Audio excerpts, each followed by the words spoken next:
So while I wish you all a very good afternoon, I'll request our logistics support to dim the lights so that I can do something which all cannot see.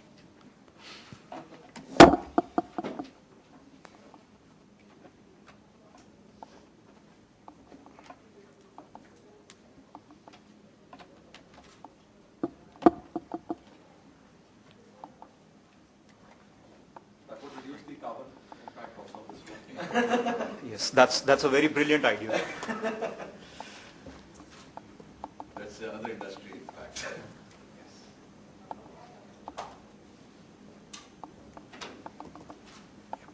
Thank you.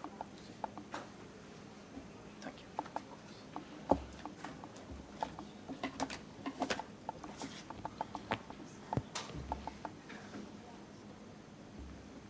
All right, here's what we're going to do.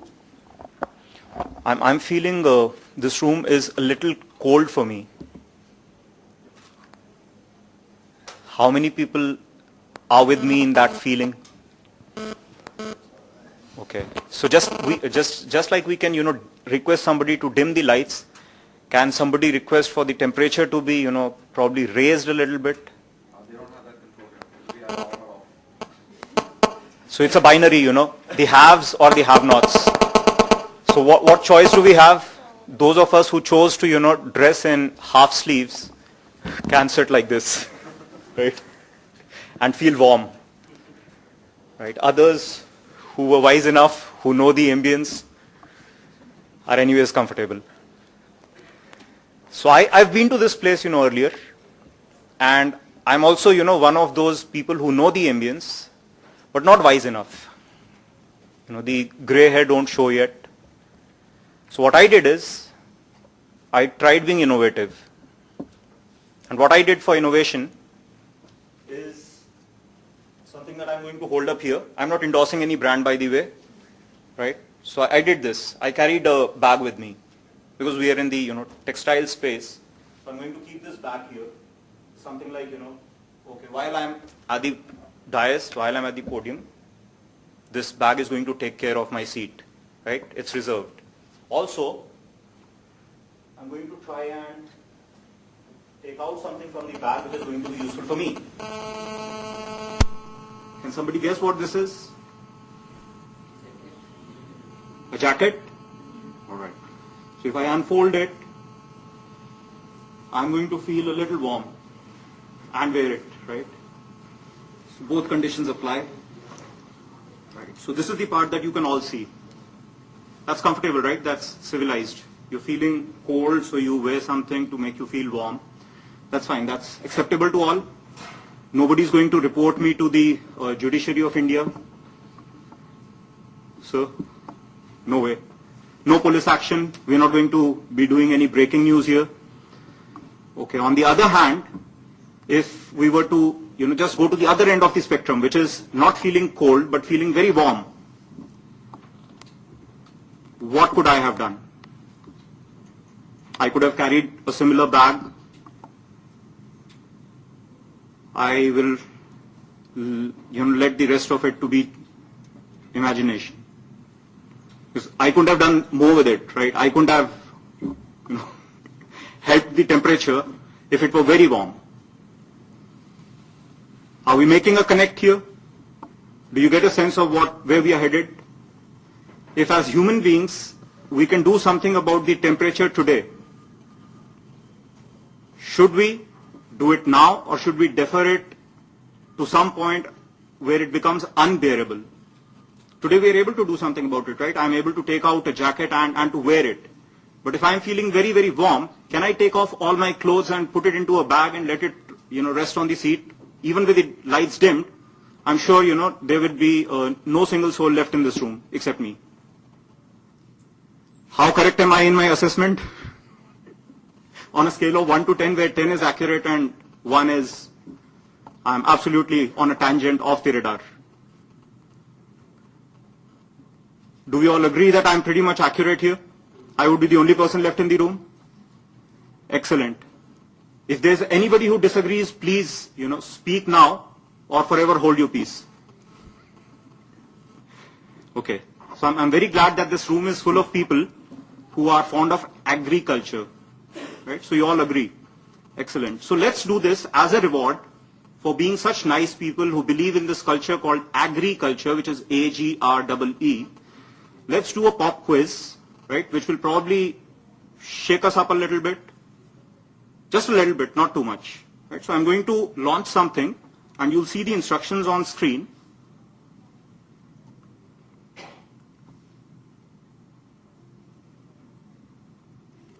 And I'd prefer all the lights to be actually dimmed so that we can really experience this.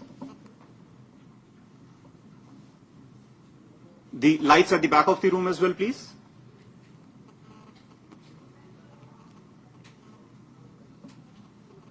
Excellent. So let's do this.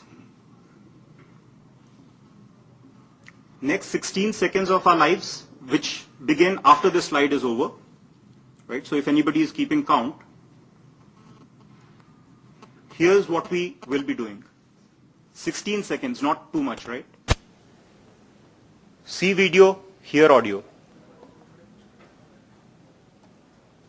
And during those 16 seconds, would be great if we could all, identify what we are seeing, what we are hearing, what we are feeling. At the end of those 16 seconds, probably the lights can come on again, and we'll have a probably show of hands, where I'd love for people to, identify what they saw, what they heard. More importantly, I'd appreciate if you could share what you felt.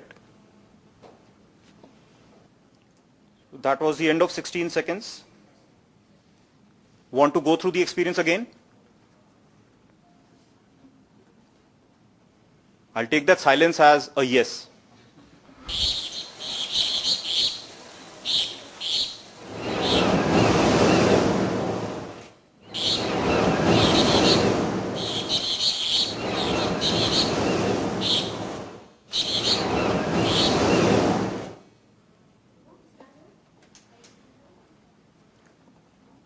All right.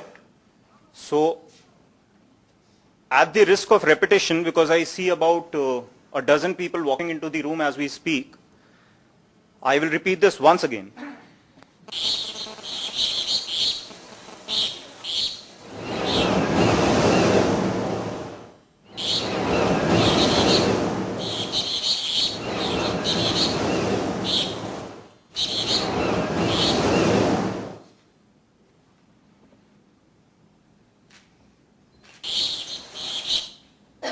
I think thrice is enough.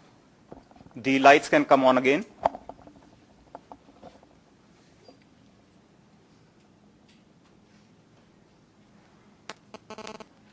Yes. So a show of hands, or would anybody want to share what they saw, what they heard, what they felt like?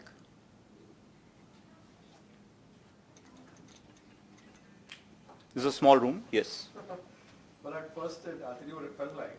At first, it was nice and relaxing, but then, as you repeated it, it got irritating. the birds got to me. The birds got to me. Right. The thing. Other part was the waves and all was nice and relaxing.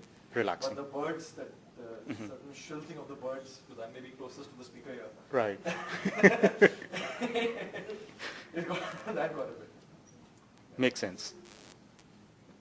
Anyone else? I think this voice of these two boats was so disturbing and so high to this. But I was not comfortable with this boat voice. Okay. Anybody who found no reason for discomfort, who felt that these 16 seconds should probably, be the rest of their lives?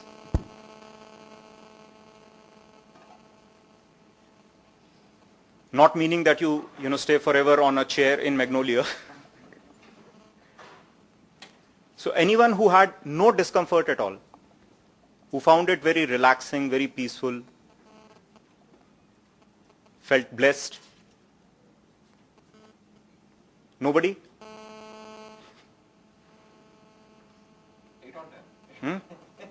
8 on 10? 7 or 8 on 10. Yeah. All right. You could live with Okay, what is the risk we run if we do, agree with this one? I know we started off on a, commendatory note, that it's a very nice group, all of us agree here. So anything repulsive in this, except of course the sound of the birds and of the boats? Anything repulsive, anything that you felt very grossly uncomfortable with that made you feel like I want to get up from the seat and throw something at this person standing there? Nothing of that sort? So I'm in safe haven, right? All right. So what does the earth feel like? We inhabit the earth. What does the earth feel like with us living on it? Ever gave it thought?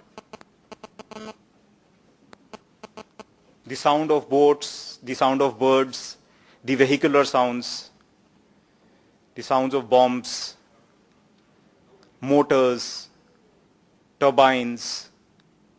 What does the earth feel like?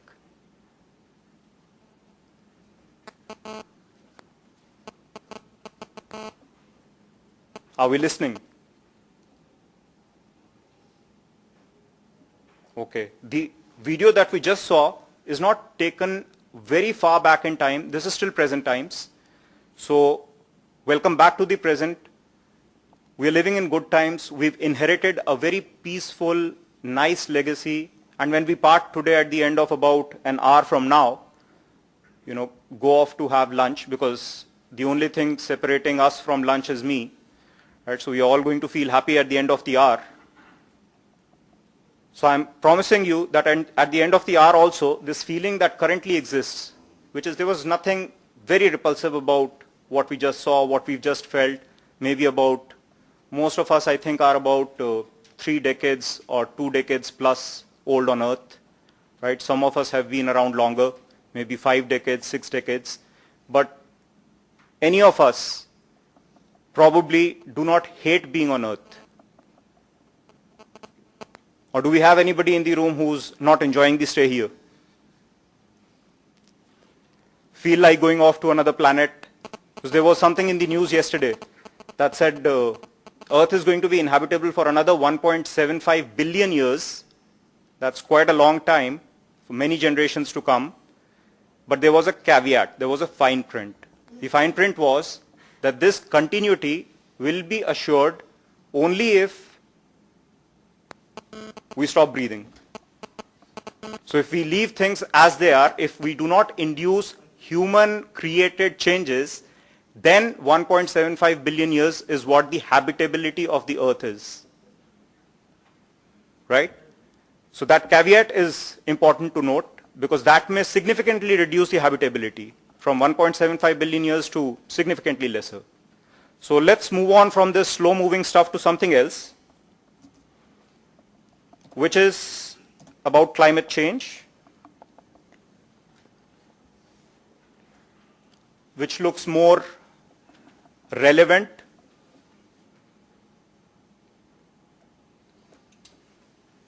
and starts with a very long looking list of items to be covered, but we'll go through them at a pace where all of us are comfortable. So let's try and understand climate change dynamics and impacts. I believe we've already done that in the last 7 minutes or so. Climate change and how is it impacting the textile industry? What can we do about it? What does competition seem to be doing? Right? And some trends in Western markets. What do brands and retailers have to say? What is the Indian government trying to do? Something about carbon neutrality. And of course, very importantly, how has the journey been for the last 2 years? OGTC and Cool Earth together.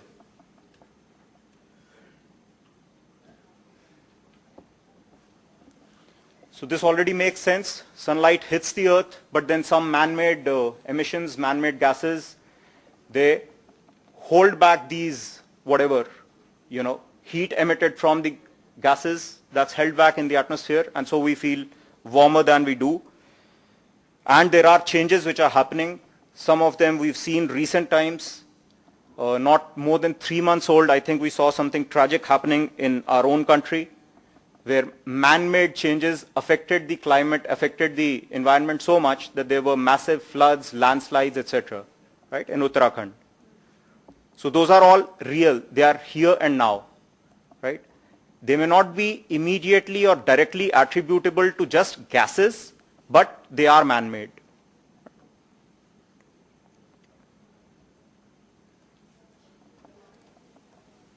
How is climate change affecting the textile industry? Here, if we look at, the 3 different categories, let's say the market and finance, stakeholders, infrastructure and processes, let's start from probably one of the most positive signs, which is the stakeholders involved. As employees, as a community, as a sector, how do we impact the environment around us? How do we impact climate change? By going beyond awareness, by realizing that there are man-made changes that can impact the environment, that are impacting the environment, and then doing something about it. This is something OGTC has already taken an initiative, which is make ourselves aware of what is the level of emissions that we are making. There's a very simple belief. If you need to do anything about anything, if you want to make a simple change, you can't do it unless you really know about it, right? Unless you can measure it. So if you can measure it, you can control it. But if you don't even measure it, there's little you can do about it, right? So OGTC has already taken a nice step in this measure, in this direction, by beginning to measure the carbon footprint. Right? That's very commendable. Because now, year on year, you know which direction are we headed in, where are the opportunities for improvement, can significant reduction be made in a certain sector. We look at different scopes, scope 1, 2 and 3 of emissions, right? So where are the opportunity areas where we can make the biggest dent in the fastest possible time, right? So those are things that as stakeholders we've begun to realize. And since we've begun to realize, the conscious choice rests with us of doing something today or deferring it for the future, right? Or at least have a roadmap in place so that you do what you can today and you put things on a roadmap so that you achieve those milestones at comfortable paces. Where infrastructure and processes are concerned, we've already talked about the hazardous impacts that are being made on the environment. In addition to the Uttarakhand tragedy that happened this year, almost around the same time last year, there was another man-made, wouldn't call it a calamity, but it was a big thing. It was breaking news around the world. Does anyone remember what that was? 2012, around the same time, mid-year.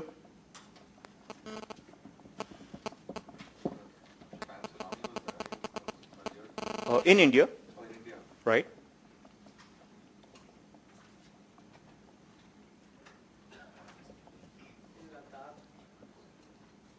Something that affected, large population of India. So that was again man-made.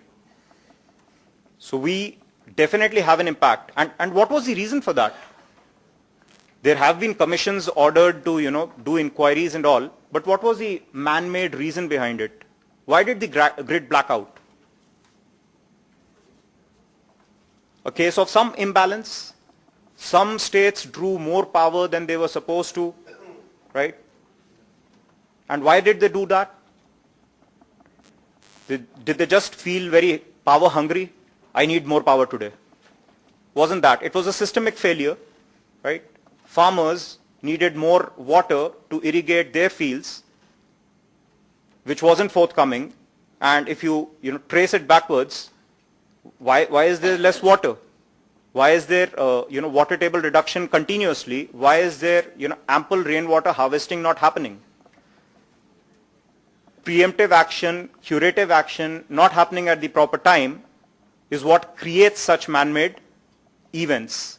Some of them turn out to be loss of lives. Some of them turn out to be loss of billions of INR. Right? The GDP gets impacted significantly.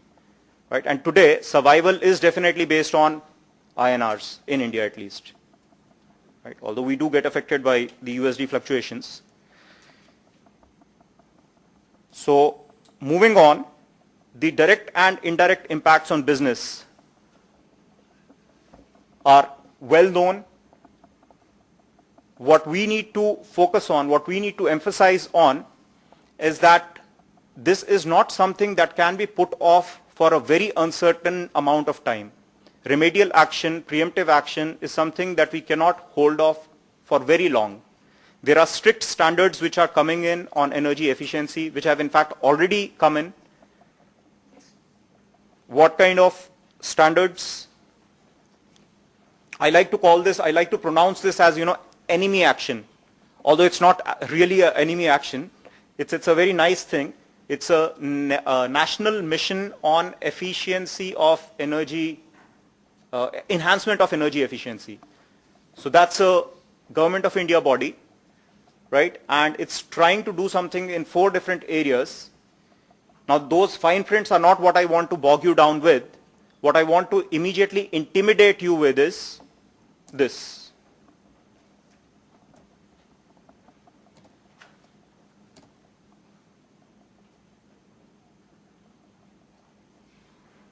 If I were to change this lakhs to thousands, probably it would not intimidate anybody.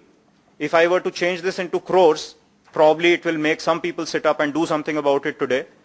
So in the spirit of moderation, lakhs is what the Government of India has prescribed, ordained. But again, it is not set in stone, so it can always go on the higher side. Because the days of, being lenient are over.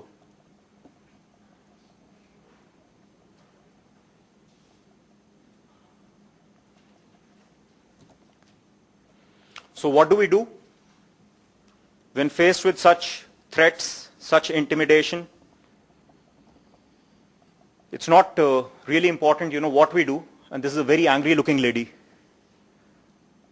I hope we don't have her kin here. So it's about how we do things. We can do things as Vinod was also mentioning, right? Do sustainability reporting. So whatever measures are, happening at the moment, try and come out with, disclosures. Try and come out with reporting on those, on the social aspects, on the environmental aspects, right? And these are good scores. I mean, standing here, I don't have reason to, be whatever shy or diffident or, ashamed of anything here. But these are good scores, right? And these are from, as you can see from the source, it's HPCL Sustainability Report. And anyone who doesn't know what HPCL is?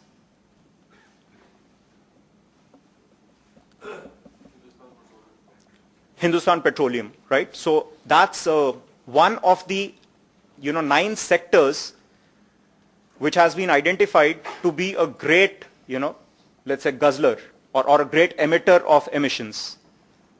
Right? Because what you're doing is you're burning fossil fuels. Right? So in this sense, this report, which is for 2012, seems to be doing pretty well. Although these numbers represent score of aspect as ranked by the employees at HPCL, but similar exercises can be done with external stakeholders as well. Need not be limited to employees within the firm. What else? Carbon footprinting and energy efficiency. So once you start examining the emissions, you can decide what are the harmful practices or inefficiencies that you want to do away with. You can try mitigating these, right? Because a stitch in time, talking to a sector which already knows, would save 9, right?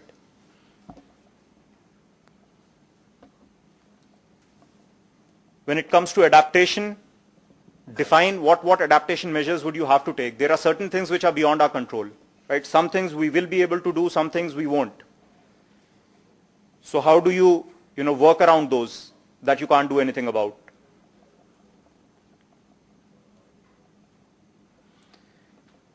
This is from a, looking out from an India perspective. That's why we call it competitors. But if you look at, the global view, there are no competitors. We are all collaborators, right? Because the supply chain does not respect boundaries. So here's what supposed competitors are doing. China, as Vinod also pointed out, has labels of its own. They're talking about low carbon. It's a very important trend there. Bangladesh, which has recently been infamous for lack of sufficient infrastructure, which cannot provide safe working conditions. There's a threat of life, right? Even Bangladesh is measuring carbon footprint, and they're significantly smaller compared to India. So here's where, I would say, buck up textile sector in India. We can do better. Thailand already outdoes us in lots of other areas.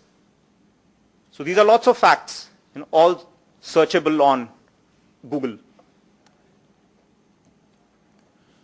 What are the current industry practices?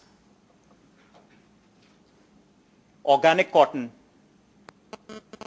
Now I have permission to speak about a couple of our client experiences.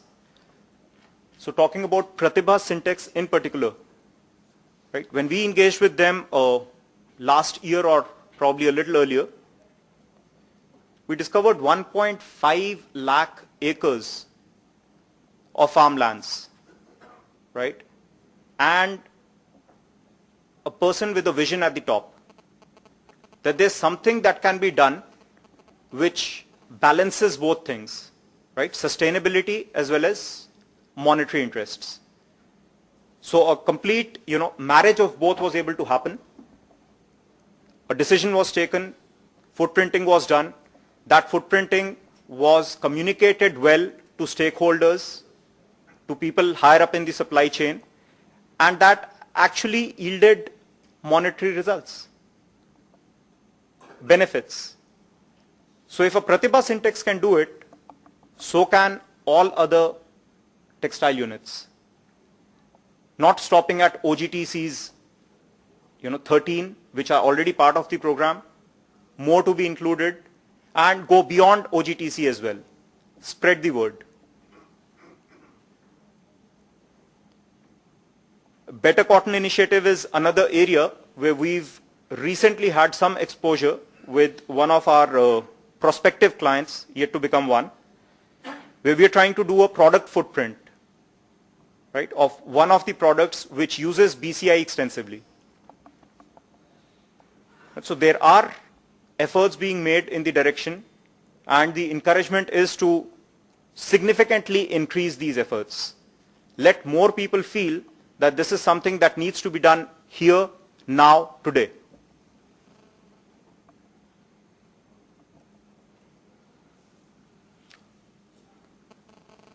This is information which is known to most of you. You walk into a mall, even in Delhi, Gurgaon, you will most probably come across these waterless jeans or less water used kind of products. Levi's, Lee, etc. They're all moving in this direction.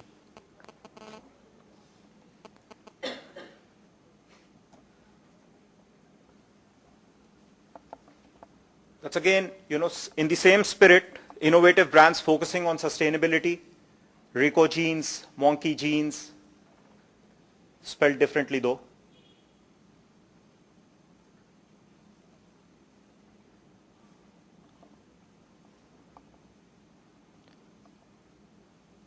So that's a lot of text to assimilate in a short span of time. So what I can do is circulate this presentation to the list of attendees here, so that you can keep it with you, refer it, take the inspiration and do something about it.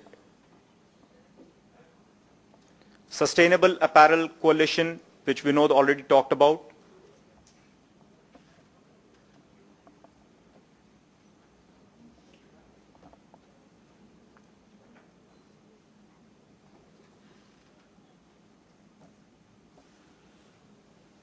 What your favorite brands are doing, and quite a lot of these. So largely these last few slides are just causes for, triggers for helping us just take that first step, that let's do something today.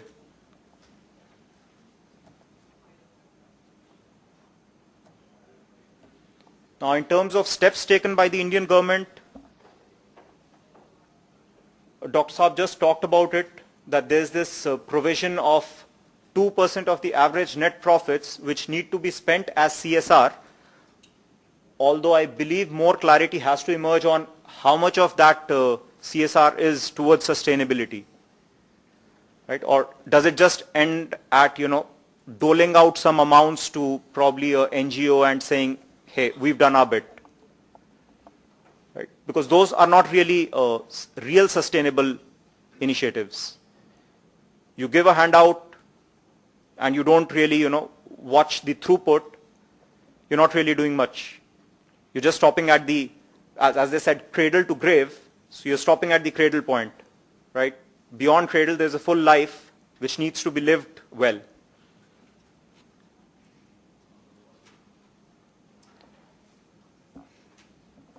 So carbon neutrality again,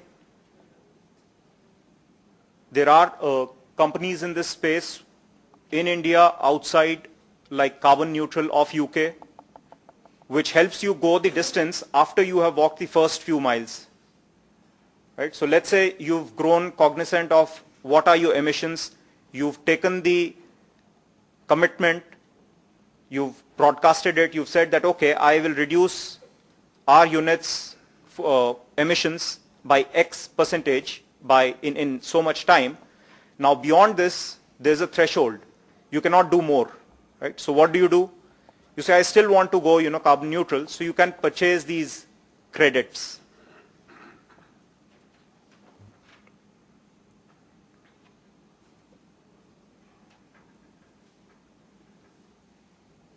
Okay. We're trying to make a case for carbon footprint as a CSR activity. It's a win-win because you're trying to improve efficiency, you're trying to do savings in energy, which is creating the most emissions, you're lowering your expenditure, and of course your reputation goes up.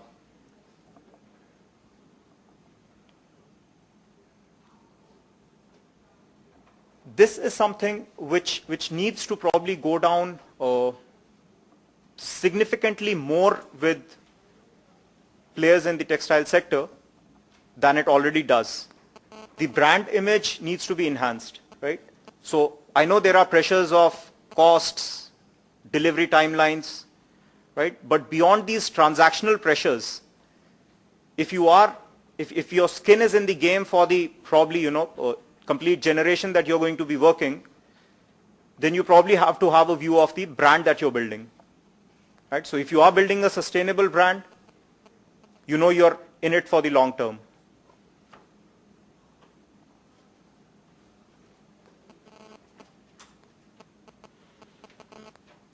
Already well known, differentiate from competition, environmental or green market leadership.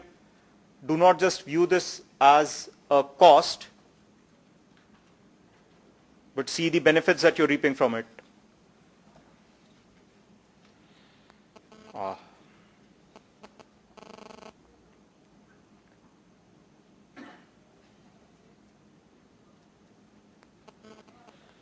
The last couple of points do not need perhaps more elaboration.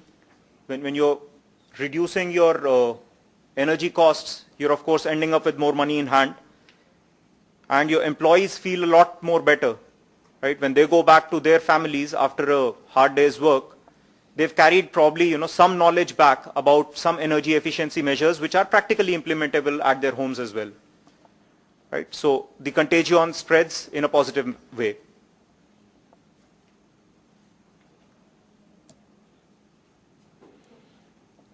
All right, so that is where I was plagiarizing from Peter Drucker, who said, if you can't measure it, you can't manage it.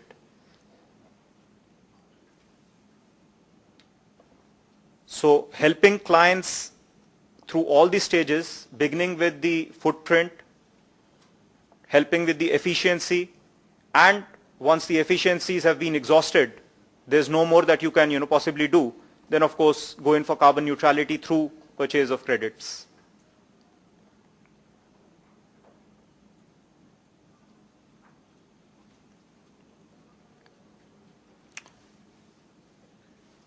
Coming to OGTC's engagement that began with Cool Earth in 2012, this is history in the making. It's the first time ever that an industrial cluster carbon footprint is being performed. Right? We'll look at the statistics in a bit. Right? Thanks to the stakeholders like GIZ and OGTC, of course, who've voluntarily agreed to do this, although there are no current mandates, but it's preparing yourselves well in time before such mandates become non-negotiable.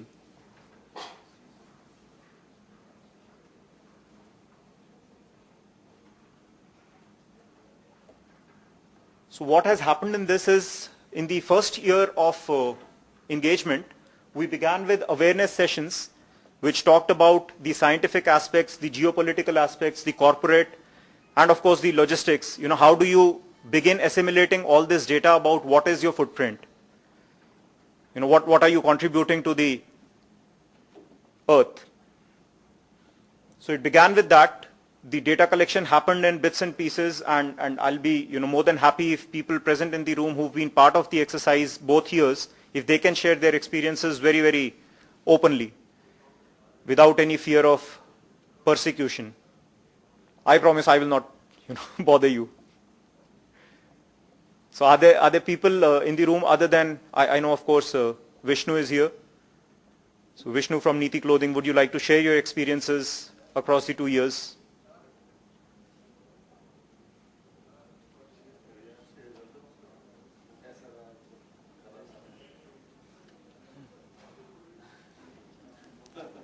Okay. All right. So probably during lunch, Vishnu will come out of his shyness, and then maybe in one-on-one interactions, he will tell you the bare truth. There's 13 companies, they can meet us all, they're all part of it. Absolutely. So I'll be putting up a list in the next few seconds, which will list all the units which participated in this exercise, which continue to do well. We are near completion as of now with this year's exercise. Last year it took us roughly around 12 weeks or so to complete. This year in about 10 weeks we are near completion. So that's the list that I promised. So can I have a show of hands from people who are from these units? Okay, that's a good number. So we have more go-to people with whom we can verify the credentials. So 13 units in all took up the initiative, came together, started working on the measurement, right? And the software used in this effort was from a company called Ecometrica. They are our partners. The software is Our Impacts, very relevantly named. What are our impacts?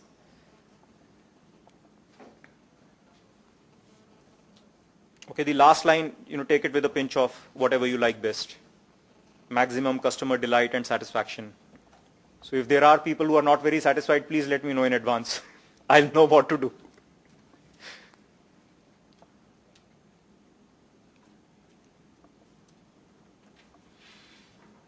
So in this year, you see this going more green between the last slide and this slide. This is deliberate, right? No color blindness causing this here. All right, so here's what's happened. We believe that the participants are now very well versed with how do you collate the data, how do you input it into the system.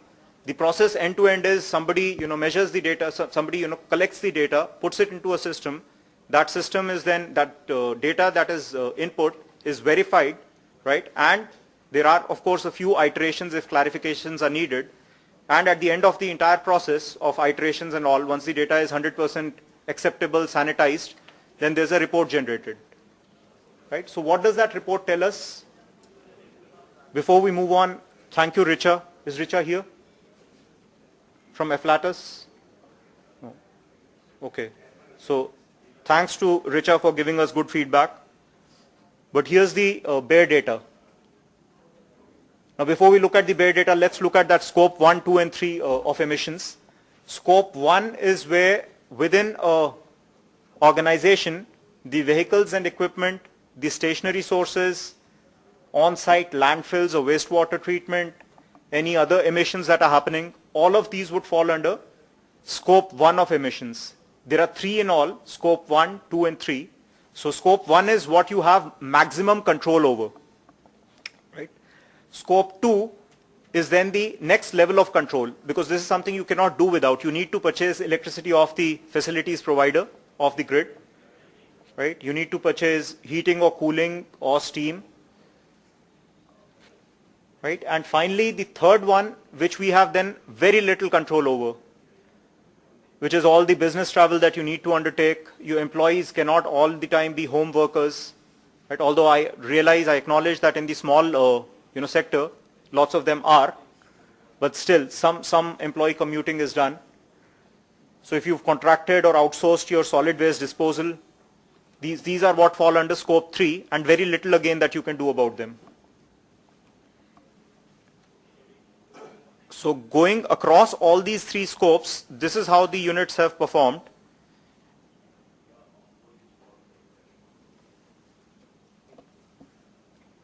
In the previous year, that's the year 1.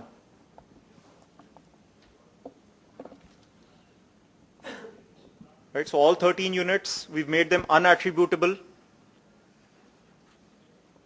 So you can see scope 1 is actually not a very big contributor as per last year's exercise.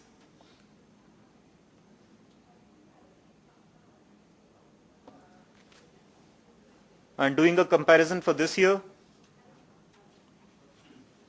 although this looks more green, but then the overall emissions seem to have gone up about 24%. Right, so the only place where a positive dent has happened is in scope 2. Now this data is not 100% complete, that's a caveat, but it would not significantly differ because it's more than 80% complete now. Right, so scope 3, which is beyond, let's say, clusters control, is what has gone up the maximum. Now we could attribute this to probably, this being the first year when things would have happened in the proper manner. In the last year, the data would not have been so much accurate. So if we, if we discount year 1's data and treat this as a baseline, this will be near accurate. Right? Because 60% is huge.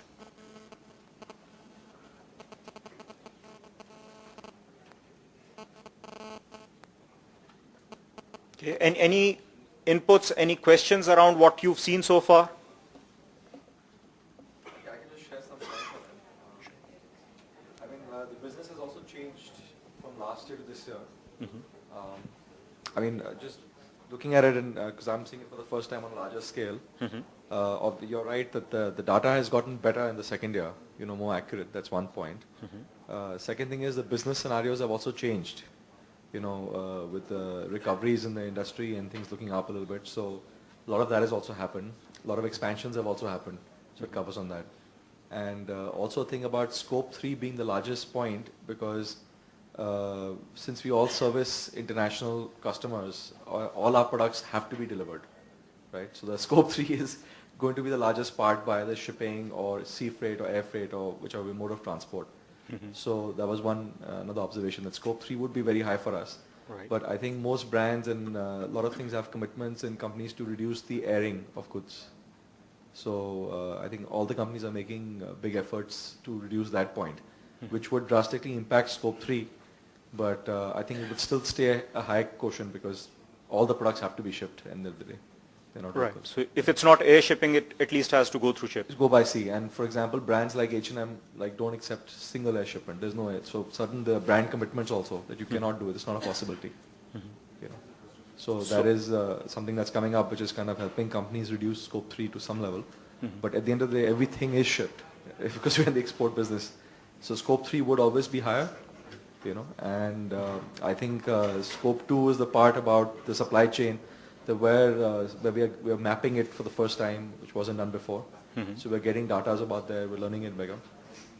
And I think it's very interesting. It's been a good experience. And actually we look forward to year 3 of actually putting in strategies of reducing the footprint.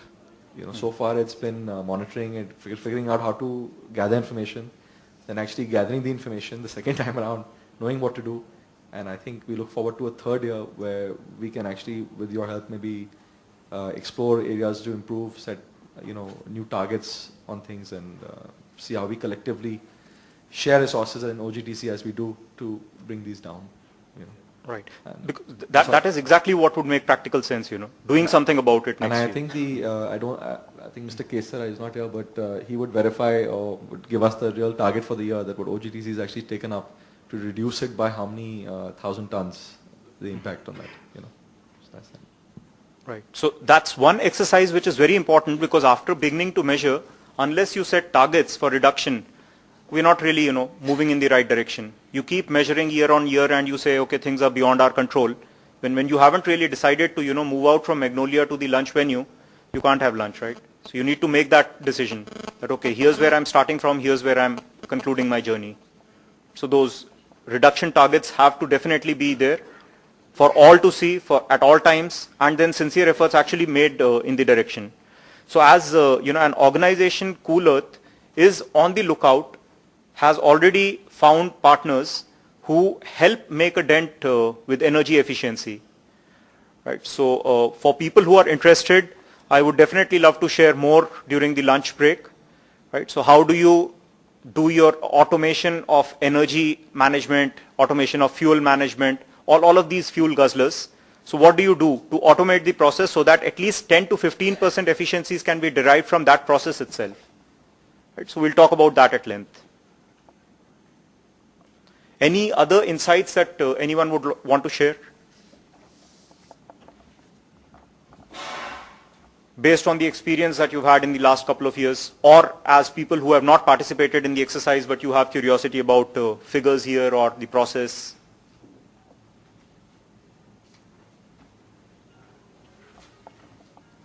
Okay. Maybe encouraging the use of public transport may help, or slightly. Like you were talking about employees commuting to work and all. Encouraging the use of public transport may help, or maybe if a large number of your employees are coming from one particular section of the city, you can do a carpool. Yeah, a carpool. They can do a carpool, or maybe the company can arrange a company bus sort of things. I don't know if these things are already happening. I was just sharing my thoughts. Sure, that's an excellent suggestion. In fact, if you see the trend, there are at least half a dozen organizations which have come up in the last 1 year alone who are trying to do these, simple innovations, carpooling. Right? So people from one geography traveling to another, they can always, band on together. There are companies like, I can name Volkswagen. Right? This sounds like the German car maker.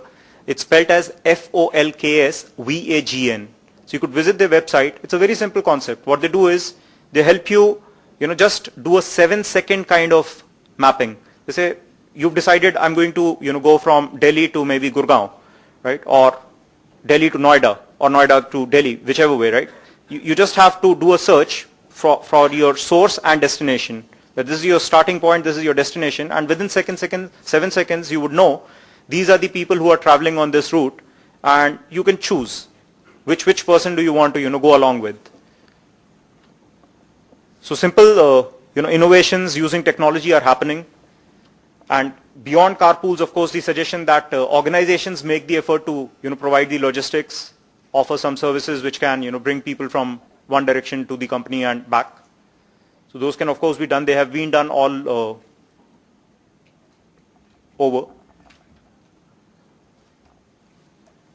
I think it would be interesting to actually, if we have the data of how much OGTC has shipped, how much shipments have we done in the last 2 years, and take that out, the tonnage per product, per piece from that point of view. Okay. It would be interesting to look at. And so our collective footprint is per unit shipped would be an interesting fact to see. And that would go down as well. Absolutely. That would be more sensible. Because if your exports are increasing, the scope of is bound to increase. So per unit data would be very interesting. Sure. Sensible. Sure. That's an input well taken. So I do not know if that data is already being collated or collected at this point in time. If somebody could enlighten me on this. Is the production data also being shared? We are gathering a lot of information on these points. I think this is one of the factors which will be coming up in the next year, this year as well. Okay. Gradually it will be coming up. So we can use it in this scope as well. to compare against various projects. That we do have figures for the size of the company's turnover, square footage, all kinds of parameters are being gathered. So I think, since at least for the companies who are partaking in this exercise, because it's not the entire cluster, so we can work on that. Sure. It's already just rule of taken by from the participating companies, how many is in the year. So probably that can be shared the next time around then. Okay, moving on to the last piece in this. Now this is something that my team has told me, and I'm going to invite again feedback from people who've participated. Units are genuinely interested in reducing their impact on the planet. I have no reason to disbelieve. These training programs were conducted last year at 2 levels for both the senior management as well as people on the floor. Right, and this is all good to look at.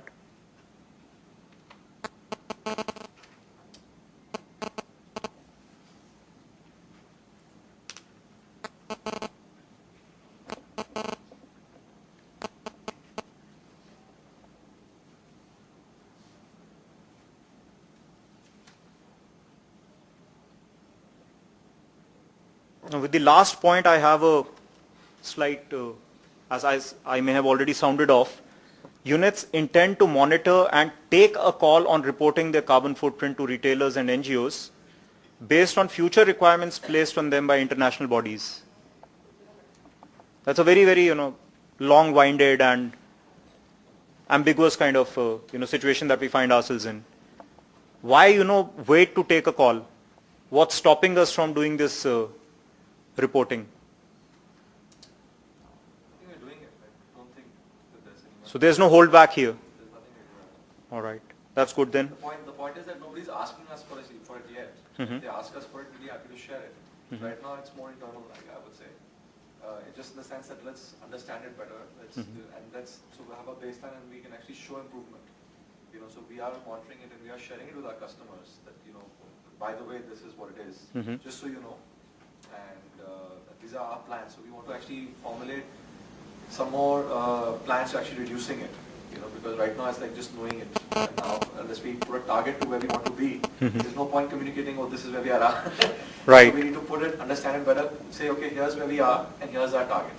Right. That's So what we want to communicate. right. So that's the thank you so much for that input. So that's the point where I correlated with where we are. It's a 3-year exercise to begin with. So in year 2. We are at a point where we're saying that we want to, define targets, but we are not yet doing those. So as an association, as a cluster, probably that's something that should give us the fire in the belly, to do something very, very, let's say, seriously about it. Sure. Also, I just wanted to add. No, please, I've been talking a lot. Yeah, I wanted to add to his point. As he said that we've been doing it and it's an exercise for 3 years, in fact, so far right now.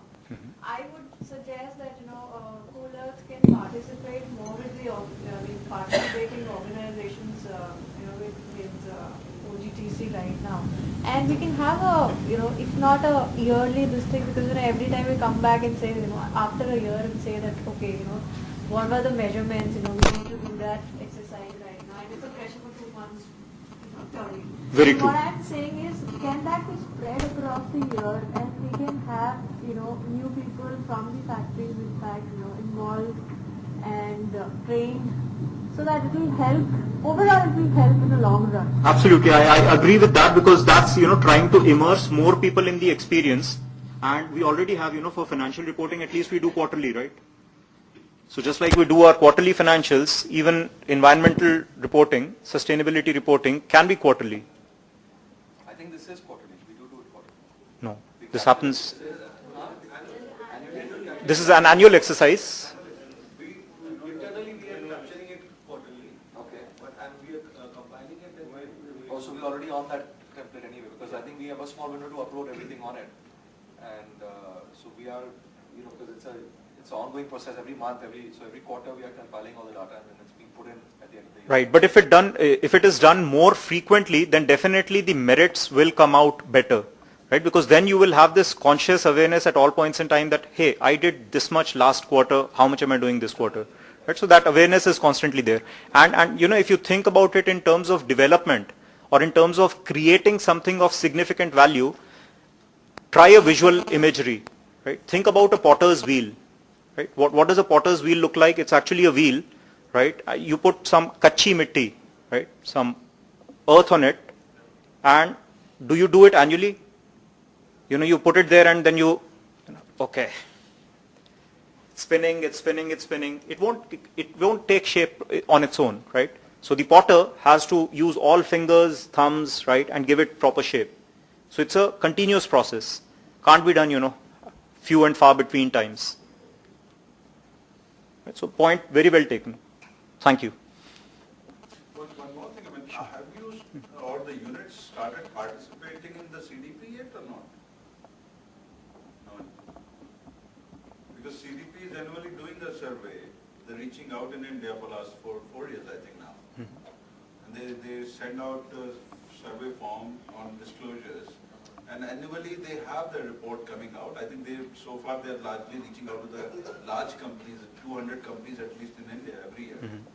The reporting is still, now gradually it's going up. So it might be useful to... Yeah, I mean, this is a proof, so we might as well have a linkage. Start disclosure. Should. So that's a call that each unit has to. I mean, the big part of this thing was that the tool is an internationally recognized and accredited tool. So the whole point is to to be there. So there's no hesitation, I think, on reporting these things on that. And I think as these processes get better, because it's the first time it's happened, and like I said, I think we do it every quarter. We compile it every quarter. And if we have access to uploading it every quarter, also, it becomes a monthly practice also. Because I think now is the actual point of putting in changes and tracking how things are moving. Also, another very interesting thing I noticed, at least for our company, is that although I think our footprint went up, in a sense, but we moved from a campus, a smaller campus, to a campus 3 times the size. But our footprint didn't go up 3 times the size. It was in fact, it went up much less compared to, if you actually looked at tripling it from that particular unit. So, because we've also put a lot of strategies in play every year throughout the process also. So, the thing is, the baseline is recording maybe an improved performance to some extent at the same time. And as we do the switch over, it will reduce further. Right. I think, see, the most interesting will be because CDP is already doing a project in India on disclosures and then constantly doing it. And if you look at what 30-40 companies who are actually disclosing at this point, so you're already benchmarking yourself with the global players who are in this domain. I mean, if you can connect us to that, yes, we'll be definitely happy to do it. Yeah, do that. Sure.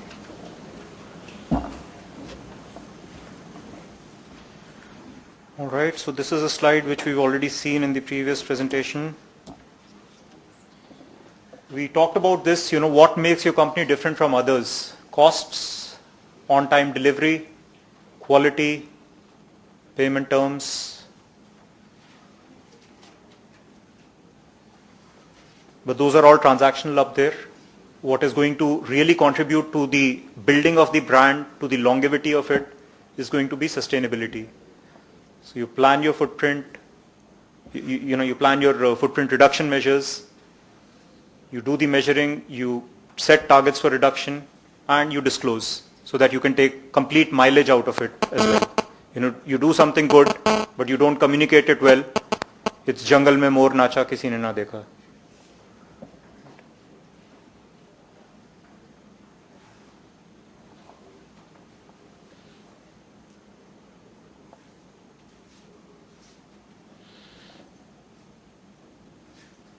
I think a more sustainable product has a better chance of remaining competitive in a resource-constrained world.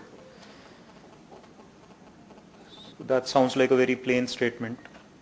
Are we really resource-constrained? What brands have to say about this? Walmart seems to have announced that many of its suppliers would need to assess and report on the environmental and social sustainability of their products. Unilever likewise sources from 10,000 non-production suppliers. Right? And they've got this thing that each one of their products in a very short time to come will be sustainable 100%. So that's a huge commitment to make for a huge company like Unilever. And with all our technology today, we can create abundance. It could be used to improve everyone's lifestyle. Abundance all over the world if we use our technology wisely and maintain the environment. It's a very different system, and it's very hard to talk about because the public is not that well enough informed as to the state of technology.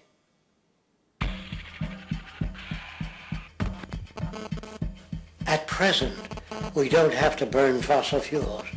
We don't have to use anything that would contaminate the environment. There are many sources of energy available. Alternative energy solutions pushed by the establishment, such as hydrogen, biomass, and even nuclear, are highly insufficient, dangerous, and exist only to perpetuate the profit structure that industry has created. When we look beyond the propaganda and self-serving solutions put forth by the energy companies, we find a seemingly endless stream of clean, abundant, and renewable energy for generating power. Solar and wind energy are well known to the public, but the true potential of these mediums remains unexpressed. Solar energy, derived from the sun, has such abundance that 1 hour of light at high noon contains more energy than what the entire world consumes in a year. If we could capture 1/100% of this energy, the world would never have to use oil, gas, or anything else. The question then is not availability, but the technology to harness it. And there are many advanced mediums today which could accomplish just that, if they were not hindered by the need to compete for market share with the established energy power structures. Then there's wind energy. Wind energy has long been denounced as weak, and due to being location-driven, impractical. This is simply not true. The U.S. Department of Energy admitted in 2007 that if wind was fully harvested in just 3 of America's 50 states, it could power the entire nation. And then there are the rather unknown mediums of tidal and wave power. Tidal power is derived from tidal shifts in the ocean. Installing turbines which capture this movement generates energy. In the United Kingdom, 42 sites are currently noted as available, forecasting that 34% of all the UK's energy could come from tidal power alone. Wave power, which extracts energy from the surface motions of the ocean, is estimated to have a global potential of up to 80,000 terawatt-hours a year. This means 50% of the entire planet's energy usage could be produced from this medium alone. Now, it is important to point out that tidal, wave, solar, and wind power requires virtually no preliminary energy to harness, unlike coal, oil, gas, biomass, hydrogen, and all the others.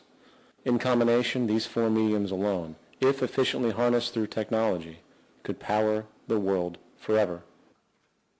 That being said, there happens to be another form of clean, renewable energy which trumps them all: geothermal power. Geothermal energy utilizes what is called heat mining, which, through a simple process using water, is able to generate massive amounts of clean energy.